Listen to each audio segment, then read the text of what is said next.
उर्मी, तू माझ्या दादांना ओळखत नाहीस. वासू, अरे जर वेळ दिला नाही तर मग ओळख तरी कशी होणार ना? तुमची ओळख न झालेलीच बरी. असं का बोलतोयस तू? कारण मी तुम्हा दोघांना ओळखतो. अजिबात नाही. ओळखत असतास ना दादांना तर त्यांची रिॲक्शन प्रेडिक्ट केली असतीस तू, आणि तसलं काहीच जमलेलं नाहीये तुला. आता तू तेच धरून बसणार आहेस का? अरे मग काय, तू उगाच कशाला टेंभा मिरवतोस ओळखतो वगैरे? टेंबा नाही. ओके, मी प्रेडिक्ट केलं होतं त्यापेक्षा जास्त ते रागावले. म्हणजे मला वाटतं त्यापेक्षा ते जास्त कठोर आहेत, असा अर्थ नाही होत का त्याचा? कठोर माणसं ना मनाने खूप हळवी असतात. आता हे तुझं सायकोलॉजीचं शिक्षण मध्ये आणू नकोस. सायकोलॉजीचं शिक्षण वगैरे नाही आहे हे मला वाटतं माझ्या अनुभवावर. कठोरपणा हे त्यांचं कवच असतं. खूप हळवे असल्यामुळे ना ते प्रोटेक्ट करतात स्वतःला, डिफेन्स असतो त्यांचा. हे सगळं असलं तरी यानंतर ते आपल्याला स्वीकारणार नाहीत, ही फॅक्ट आहे. वासू, काळ हे सगळ्यावरचं सोल्युशन आहे. हो, पण इतका काळ इथे वाया घालवावा असं मला नाही वाटत. वासू, अरे आपल्या माणसांसाठी ना वेळ वाया नाही जात, तो सत्कारणी लागतो. उर्मी, अजूनही तू माझं ऐकणार नसशील तर मी इथून एकटा जाईन पुण्याला. हो, मग जा तू. मी माझ्या सासरी सुखाने राहील. उर्मी, उर्मी थांब.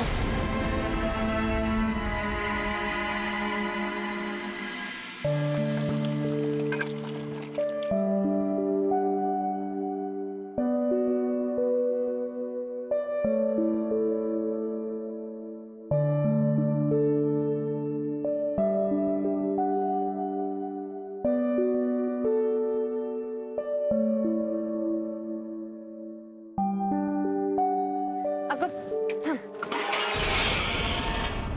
I am sorry.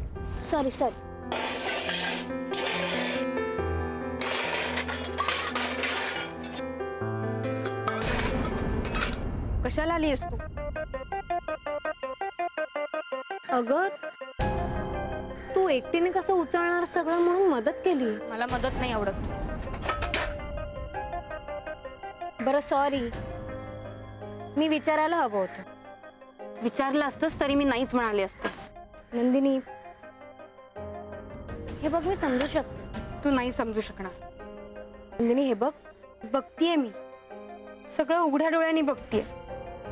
मी रोज देवाकडे म्हणते की हे सगळं बघण्यापेक्षा मला मरण परवडलं असतं. अगं नंदिनी,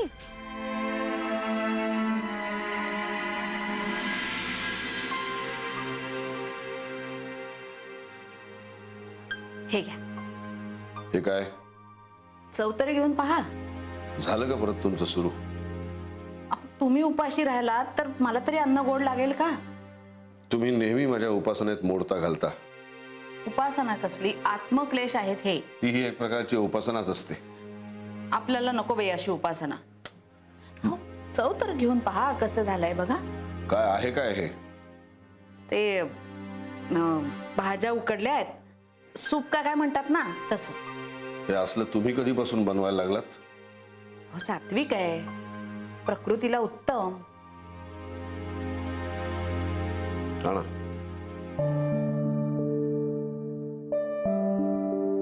द्या, होऊ द्या तुमच्या मनासारखं. हरिओम हरिओम.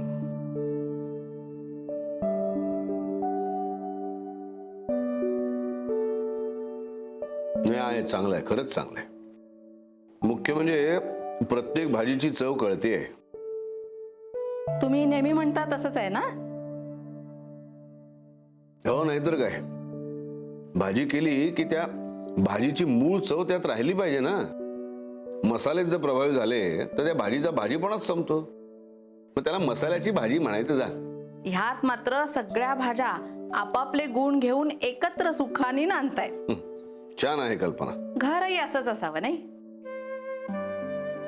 प्रत्येकाचा स्वभाव वेगळा, पण तरी सगळे एकत्र. तुम्हाला काय झालंय काय आज? या सात्विक पाककृतींनी भलती जादू केलेली असते तुमच्यावर. सुपानं नाही, सूप बनवणारी ना. बर, आदिती का? नाही, उर्मी. उर्मीनं केलंय हे. मूळ चव जपून सगळ्या भाज्यांना कसं एकजिन्सी केलंय तिनं. नाही, चव आहे तिच्या हाताला. गुण पण आहे माणसं जोडण्याचा.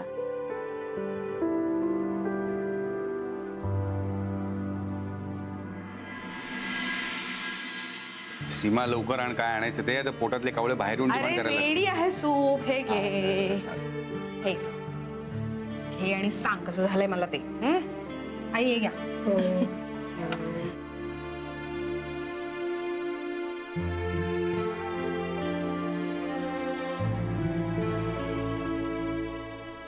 काय रे, कसं झालंय सूप?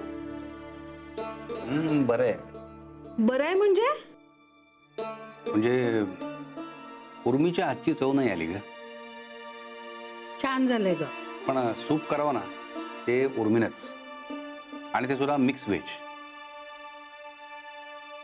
असं सगळ्या भाज्यांना ना प्रेमानं एकत्र आणते असं वाटतं. जोडून ठेवते त्या भाज्यांना त्यात. म्हणजे प्रत्येक भाजीची एक आपापली चव आणि सगळ्याची मिळून एकत्रित एक वेगळीच चव. हो खरंय, मला उर्मीसारखं नाही बनवता येतं पण. अगं पण वाईट नाही चाललंय, आणि प्रत्येकाच्या हाताची चव असते. हो, उर्मीच्या हाताला छान चव आहे नाही? हो, ते मात्र खरं हं. अगदी साधं काहीतरी तिने बनवलं ना तरी अगदी कसं चव असते त्याला. अरे या घरात आम्हा दोघांना तर जेवण बनवता येतं. तू कशाला तुझं घोडं उगाच दामटवतोयस रे? अगं नाहीतर कोण आहे ज्याला चांगलं सोड स्वयंपाक तरी बनवता येतो चांगला. आई करतात की छान. त्याला आता जमाना झाला देवानंदच्या काळातलं. ए बोलला लगेच. अरे सीमा एवढं करते हौसेने तर किती नावं ठेवतोस. शिकवायचं तरी ना तिला. झालं, ह्याची गाडी पुन्हा घसरली माझ्यावर. मुद्दा काही असो पण मला बोलल्याशिवाय काही चैन पडत नाही. तरी बरं, सगळं नीट करते ना याचं. नीट म्हणजे चवीनं नाही हा सीमा. अरे विद्याधर, ती करते हेच खूप मोठं आहे. नोकरी करते, घरचं करते, तुला काय सगळं सोपं वाटतं का रे? हे पा, मुद्दा माझा एवढाच आहे की उर्मी सारखं सूप कोणालाही जमत नाही या घरात. हो, पण माझं तसं म्हणणं नाहीच आहे ना. मग झालं तर आता हे तू संपवायचं हा?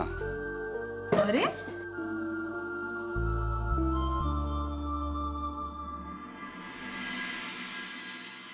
काही नाही, उर्मीला मिस करतोय तो. कळतंय मला. उर्मी तू घे ग. नाही नाही, मी घेते की एरवीच. अगं आणि ह्यांनाही द्या, त्यांनाही आवडेल सूप.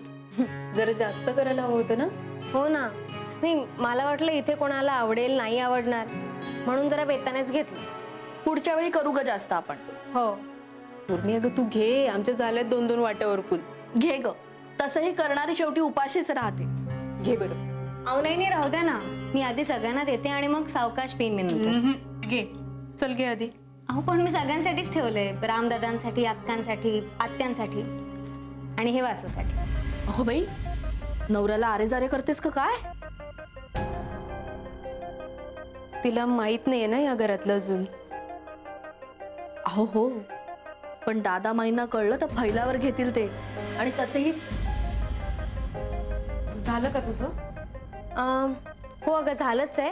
मी येतच होते तुला बोलवायला. बोलवायला? हो, ते सूप द्यायचं होतं ना. आम्ही सूप नाही पित. आम्ही म्हणजे आम्ही तिघी. आवडत नाही का? नाही. अगं हिच्या हातचं पिऊन बघ, खूप टेस्टी झालंय. तुझा साखरपुडा मोडला याबद्दलही मला वाईट वाटतं, पण तो आयुष्याचा एंड नाहीये ना ग. एवढी छान आहेस तू. तुला तुला कुठलाही छान मुलगा मिळेल ग. मला हवा तो मिळेल का, हा मुद्दा होता. अगं पण आम्ही पसंत होतो एकमेकांना. मलाही असं वाटायचं. हे बघ, तुझा काहीतरी गैरसमज झालाय, कारण पुनर्वसूला तुझ्याबद्दल असलं काहीही वाटत नाही. मी 6 वर्षाची असल्यापासून प्रेम करते त्यांच्यावर. पण आता आमचं लग्न झालं. दादांना मान्य नसलेलं लग्न, लग्न कसं म्हणायचं?